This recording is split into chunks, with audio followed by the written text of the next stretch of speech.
cadre d'échange qu'on appelle cadre pour le combat citoyen. C'est un espace qui est ouvert à toutes les organisations de la société civile et il est prévu de se retrouver chaque fin de mois pour discuter des problèmes qui assaillent notre pays et mener des actions en relation avec les problèmes qu'on a identifiés. Donc cette déclaration, c'est comme une entrée en matière et on va pérenniser le cadre. Donc ceux qui représentent des structures qui n'ont pas participé à la réunion qu'on a tenue à Alternative, c'est l'occasion de se faire enregistrer et comme ça ensemble on va faire ces combats. Au nom de tous, je remercie tous ceux qui ont participé à cette déclaration, particulièrement la famille de notre ami Anas Adjibrila qui sont présents et permanents dans ces combats.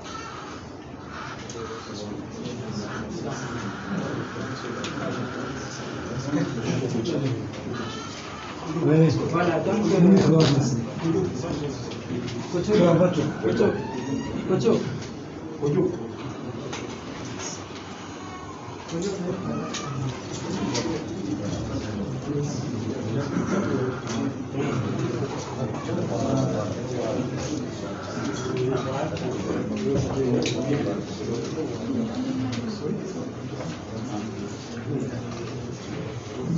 donc, si tu te prêtes, la déclaration sera lue en français par M. Garba Damana. Ensuite, elle sera traduite en germain par Abdelkader Sedou, Abdelnasser Sedou plutôt, et en Hausa par Issa Santi. Donc, si vous êtes prêts, les médias, c'est bon? On peut y aller.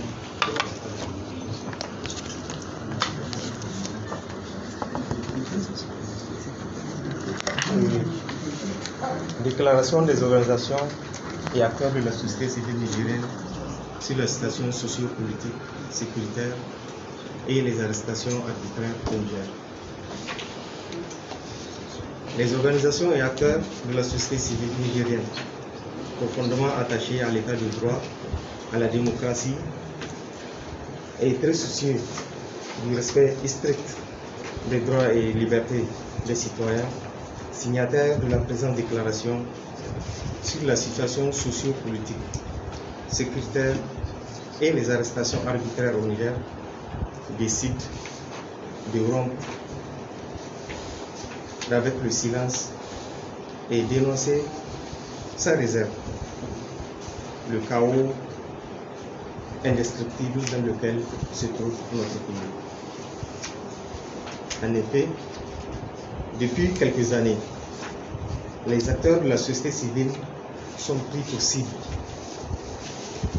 à liquider par les autorités nigériennes à travers un plan minutieusement élaboré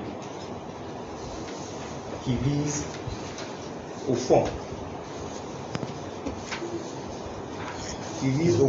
en fond de toile, à récupérer via la corruption et les nominations d'une part, les acteurs aux intestins fragiles et à emprisonner les résistants et les engagés.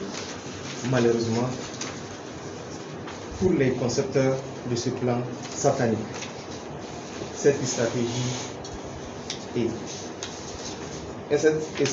inopérante quand il y aura toujours au Niger des femmes et des hommes dignes et intègres. Comme vous le savez, ce samedi 24 avril 2021, jour commémoratif de la Concorde nationale, coïncide avec le 30e jour de l'élèvement de l'acteur de la société civile, notre camarade Anas Adjibrila, coordinateur national de l'association Debout Niger, Debout, et président du mouvement dynamique citoyen, MDC, par des éléments de la police antiterroriste, puis déporté comme un criminel à la prison de haute sécurité de Kourkaï. Cette prison accueille en principe les plus grands criminels. Or, notre camarade Anas Jibril n'a commis aucun crime. N'a commis aucun crime et son nom ne figure sur aucune liste des trafiquants d'armes et de drogue, encore moins des détourneurs des biens publics.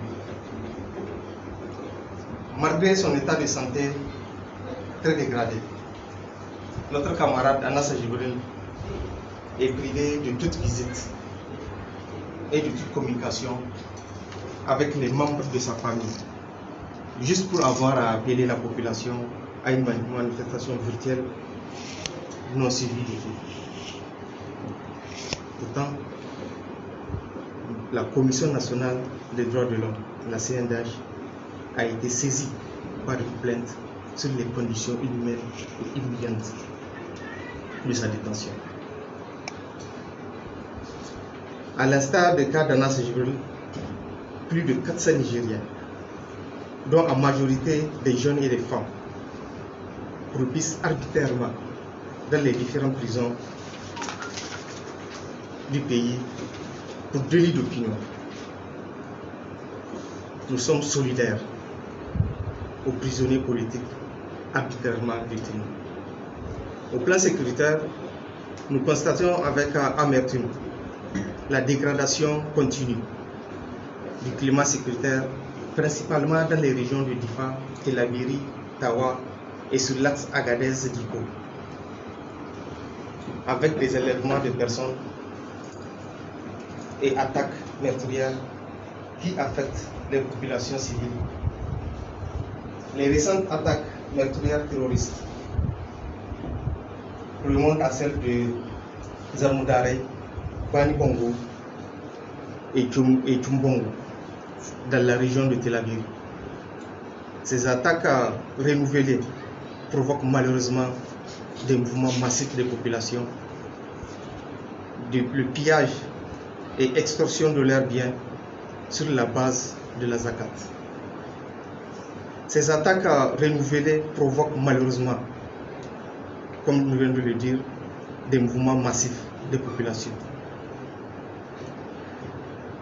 Par ces opérations militaires des forces de défense et de sécurité FDS nigériennes et celles des forces internationales G5 Sahel, opération Barkhane et autres bien sûr, apprenons à dire la vérité. Sinon, comment expliquer à un peuple pillé et enlevé que malgré les multiples forces armées nationales et internationales qui interviennent dans les zones, qu'elles aient toujours une bonne longueur de retard sur les terroristes et autres individus armés.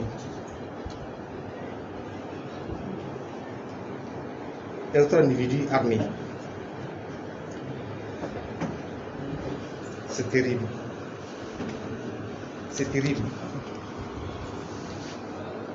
Nous ne pouvons plus comprendre et accepter qu'on nous dise désormais que les renforts sont arrivés en retard ou qu'il faille attendre les directives de Niamey ou de Paris pour agir. Trop c'est trop. Et l'inquiétude des populations est d'autant plus grande avec la disparition du guerrier maréchal tchadien Idriss Déby Itno, qui son âme repose en paix.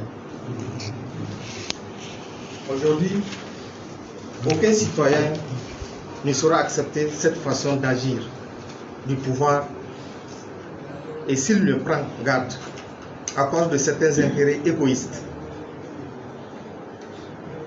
le poussant à fuir ses responsabilités de sécurisation des personnes et de leurs biens dans les zones concernées, les citoyens prendront leur défense légitime. Au plan social, déplorons et condamnons la délinquance continue du secteur éducatif nigérien, émaillé ces derniers temps par des incendies graves intervenus à l'école Pays-Bas de Niamey, malheureusement soldés par la mort d'une vingtaine d'enfants innocents. Et récemment, celui intervenu à l'école Kwado, au quartier Talagué, celui de l'école primaire de Tanout, et dernièrement l'école primaire du quartier Sagaka de Niamey. Ces manquements graves sont la résultante directe de la malgouvernance des soi-disant socialistes de 2011 à nos jours. En tout état de cause. 1. Exigeons au nom du respect des principes de la présomption d'innocence, mais aussi de la séparation des pouvoirs, la libération immédiate et sans condition des détenus Anassa Djibrila, coordinateur national de Debout Niger et président du MDC, ainsi que tous les prisonniers politiques. 2. Prenons le gouvernement nigérien comme l'unique responsable de tout ce qui pouvait entraver à la vie et à la santé, non seulement de notre camarade Anassa Djibrila, mais également des autres détenus politiques. 3. Exigeons le départ immédiat des bases militaires étrangères dans notre pays et la dotation de nos FDS en moyens de guerre conséquents pour contenir les menaces sécuritaires dans les zones affectées. 4. Exigeons la tenue en urgence des états généraux de l'éducation pour sauver la descente aux enfers de l'école nigérienne. 5. Lançons un appel citoyen et citoyen. Lançons un appel aux citoyens et citoyennes à une mobilisation générale et à une synergie d'action pour la défense de l'état de droit, de la démocratie, ainsi que les droits et libertés gravement menacés au Niger. C'est à Niamey le 29 avril 2021.